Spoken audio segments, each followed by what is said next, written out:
We discussed about dipole in last article. और student अक्सर इस बात के लिए जिज्ञासु होते हैं कि ये उनकी लाइफ या सराउंडिंग्स में कब और कहाँ और कैसे काम कर रहे हैं। इस बात को भी हम जानेंगे, उससे पहले इस कंसेप्ट को समझते हैं। If we place electric dipole in external electric field, since two opposite charges are there, so forces will act on them. But question is, in what direction? Does it cancels out or rotate the dipole? In which direction? And what will be net force on electric dipole? We try to find out all these in this lecture. And while doing this, we cannot left one thing, that is energy. So in this lecture, we do some work for this important point also. So let's try to build up the concept. क्योंकि यहाँ पर हम electric dipole को uniform electric field में रखने वाले हैं। Electric field के बारे में हमने सीखा था, but uniform electric field, it is represented by parallel equidistant lines like this. Now let's put an electric dipole in this field. Now what happens to this dipole? Let's try to understand. Torque on an electric dipole placed in uniform electric field. For that, let us consider we have an electric dipole consisted of charges. One is negative charge and another is positive charge. Say this blue color is negative charge and this red color is positive charge. This dipole is placed in electric field, and that is a uniform electric field. As we know that uniform electric field is represented by parallel equidistant line. Let initially this dipole makes an angle theta with the direction of this electric field. Because the direction of electric dipole is from negative to positive, so this is the direction of this dipole and this is the direction of electric field. So the angle between these two is theta. Let this positive charge is A and this charge is B. Now force on this positive charge, that will be equal to Q into E. And the direction of force will be in the direction of electric field, that is in this direction. So this is the force on A. Similarly, force on charge B, that will be equal to F, that is equal to Q into E. In this case, the direction of the force is opposite to the field because charge here is negative. So the force in case of A is Q into E and force in case of B is minus Q into E. These two forces are equal and opposite but having different line of action. यहाँ पे एक शब्द समझ लेते हैं, line of action. Line of action, it is the line along which force act. For an electric dipole placed in uniform electric field, there are the two line of actions. You can see it here. इसी वजह से ये forces एक दूसरे को cancel out नहीं कर रही हैं, जबकि डाइपोल को रोटेट करने की कोशिश करेंगी। किस डायरेक्शन में करेंगी? Let's see. For charge A this is the line of action and for charge B this is the line of action. तो इसका मतलब they have different line of action but opposite in direction. जब दो force opposite direction में काम करें different line of action के साथ, तो दे एक्सर्ट टॉर्क। तो यहाँ पे टॉर्क लगेगी और टॉर्क किसके इक्वल होती है? That is either force and perpendicular distance. Now यहाँ पे एक वर्ड आया परपेंडिकुलर डिस्टेंस। परपेंडिकुलर डिस्टेंस किससे? जो भी चार्ज हम लेंगे, टॉर्क के फार्मूले में यहाँ पे कहा फोर्स, जो भी फोर्स हम लेंगे उससे दूसरे चार्ज की परपेंडिकुलर डिस्टेंस। अब यहाँ पे मैं टॉर्क को अगर टो से रिप्रेजेंट करता हूं, देन फोर्स में लेता हूं Q इंटू E, जो चार्ज A है। यहाँ पे परपेंडिकुलर डिस्टेंस होगी A से लेकर के, ये पॉइंट मैं बोल देता हूं से C। So AC is the perpendicular distance between these two. So यहाँ पे हम लिख देंगे AC। Now if this angle is theta, as we knows that dipole length is 2a, a for half, a for another half, so this distance is 2a, then AC will be equal to, that is 2a sin theta. So using this in this value, we get this tau, that will be equal to Q into E into 2a sin theta. अब यहाँ पे Q into 2A, we know that this is equal to P, that is dipole moment, and this is E sin theta. So this is the torque which acts on the dipole, on this dipole, and tries to align it in the direction of electric field. तो ये torque है जो इसको इस direction में लेके आने की कोशिश करेगी.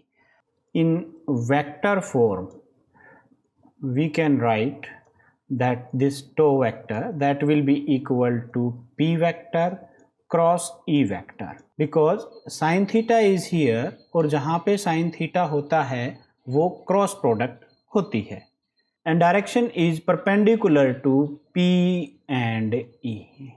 अगर हम राइट हैंड की फिंगर्स को कर्ल करते हैं P से E की तरफ, क्योंकि P की डायरेक्शन नेगेटिव से पॉजिटिव है, तो E की तरफ जाएंगे तो जो डायरेक्शन बनेगी that will be directed inwards.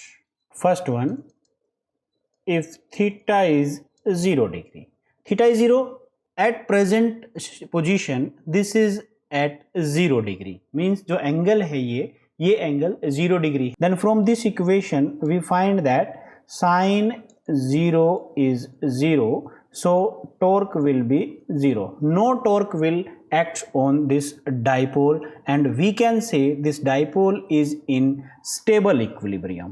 If theta is 90 degree and we know that sin 90 that is 1, जो कि इसकी मैक्सिमम वैल्यू है, सो टॉर्क जो होगी वो यहाँ पे मैक्सिमम हो जाएगी, and maximum value of sin 90 is 1, so torque हो जाएगी P into E. So maximum torque will act when it is perpendicular. जब ये परपेंडिकुलर डायरेक्शन में होगा, यहाँ से यहाँ पे आएगा, तो यहाँ पे इसके मैक्सिमम टॉर्क काम करेगी. And now the third one, if theta is 180 degree then sine 180 is 0, so no torque will act on this. This time the dipole is in reverse direction, means positive charge is here and negative charge is here. In this case equilibrium तो होगा, but this time जो equilibrium होगा वो unstable equilibrium होगा. Unstable means अगर इसको थोड़ा सा भी अपनी पोजीशन से हम हिला देंगे तो इसके ऊपर टॉर्क काम करेगी, और अल्टीमेटली ये घूमते घूमते अपने स्टेबल इक्विलिब्रियम को एक्वायर करेगा. So this was the torque on an electric dipole. अब यहाँ पे some important points. अब यहाँ पे नेट फोर्स की बात करें डाइपोल के ऊपर, तो net force in case of uniform electric field 0 है, क्योंकि दोनों इक्वल हैं, अपोजिट हैं. नेट फोर्स 0 है but net torque is not 0. In case of non uniform electric field, ध्यान से सुनिएगा जो मैं बता रहा हूं, अगर इलेक्ट्रिक फील्ड नॉन यूनिफॉर्म है, इन दैट केस क्योंकि दोनों चार्ज अलग अलग जगह पे अलग अलग इलेक्ट्रिक फील्ड में होंगे, तो फोर्स की वैल्यू अलग अलग होगी, तो वो एक दूसरे को कंप्लीटली कैंसल आउट नहीं कर पाएंगे. एज नेट फोर्स की अगर हम बात करें तो वहाँ पे कुछ नेट फोर्स होगी और टॉर्क भी होगी. तो in case of non uniform electric field both torque as well as force exist. In case of uniform electric field, force is 0 and there is only torque acting on the electric dipole. अब यहाँ पे torque लगी तो dipole rotate होगा. अगर dipole rotate होगा तो वो वर्क करेगा तो कुछ एनर्जी भी होगी. कितनी होगी, कैसे होगी और कैसे उसके लिए एक्सप्रेशन हम फाइंड आउट करेंगे. Let's see.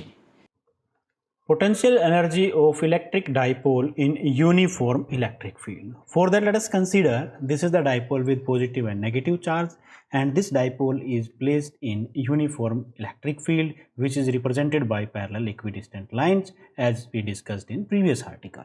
Now let this makes an angle theta with the direction of electric field. Here we are going to find out the potential energy. So we have to find out the work done. As in previous article, we drawn the relation for torque acting on an electric dipole placed in uniform electric field, that is PE sin theta. Now say this is equation number 1. Now, small amount of work done in rotating the dipole through this small angle, say d theta. This is the small angle. It is rotated against the torque. क्योंकि जो torque थी वो इसको इस direction में लेके आ रही थी और हमने इसको रोटेट किया है इस डायरेक्शन में opposite to, so this angle, this small angle is say D theta. तो हमें इस टॉर्क के अगेंस्ट वर्क करना पड़ेगा and that small amount of work is represented by D W. And since this is a rotational type of motion, so जो work होगा that is tau into amount of rotation say D theta. So putting the value of torque from this equation, we get PE sin theta into d theta. तो ये तो था small amount of work done, थोड़े से displacement d theta के लिए. If we are rotating this from theta 1 to theta 2, then total work done is represented by W. For that, we have to integrate this equation between the limits theta 1 to theta 2. So PE sin theta d theta.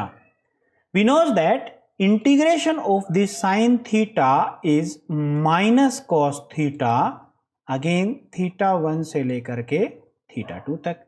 Now writing this once again, taking this negative sign common, we get minus PE upper limit minus lower limit. एक बार इसकी जगह पे upper limit put करेंगे तो cos theta 2, उसके बाद lower limit put करेंगे cos theta 1, तो cos theta 2 minus cos theta 1.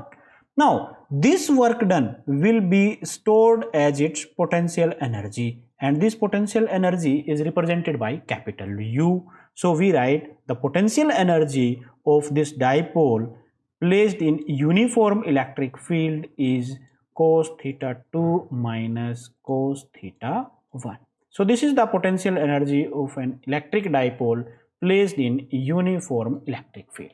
Now if theta 1 is say 90 degree, that means ये dipole जो है वो perpendicular direction में है, somewhat like this, यहाँ पे है और इससे हम लेके जाएंगे इसकी इस पोजीशन तक.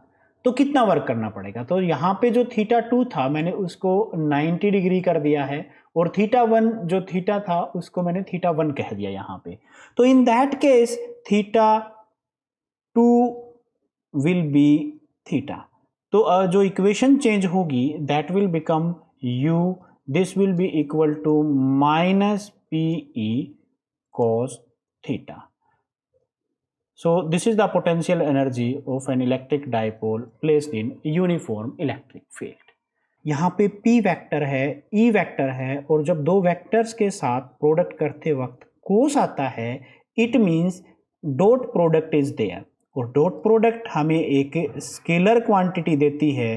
तो यहाँ पे हम कह सकते हैं कि पोटेंशियल एनर्जी जो है वो एक स्केलर क्वांटिटी होगी.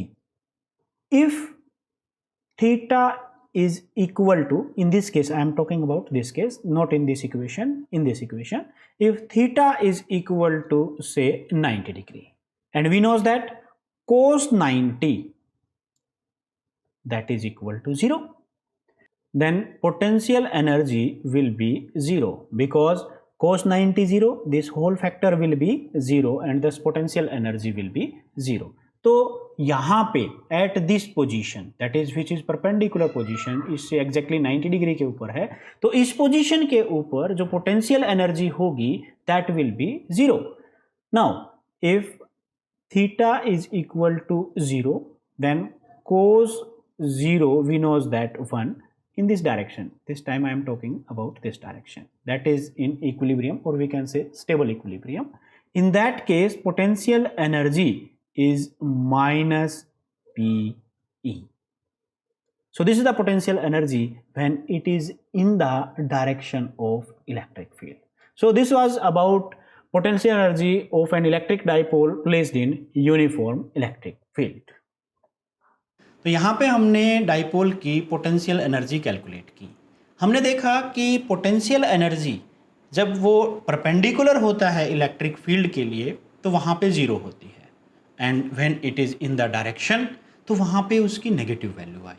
मैं यहाँ पे कहूँगा लीस्ट वैल्यू आई, सबसे कम वैल्यू आती है। And when it is 180 degree तो वहाँ पे उसकी वैल्यू पी हो जाती है, पॉजिटिव साइन के साथ आती है, तो वहाँ पे पोटेंशियल एनर्जी की वैल्यू पॉजिटिव होती है। तो वहाँ पे maximum potential energy when it is 180 degree, and जब वो परपेंडिकुलर है तो ज़ीरो, और जब वो in the direction of electric field आ जाता है तो उसकी लीस्ट पोटेंशियल एनर्जी होती है।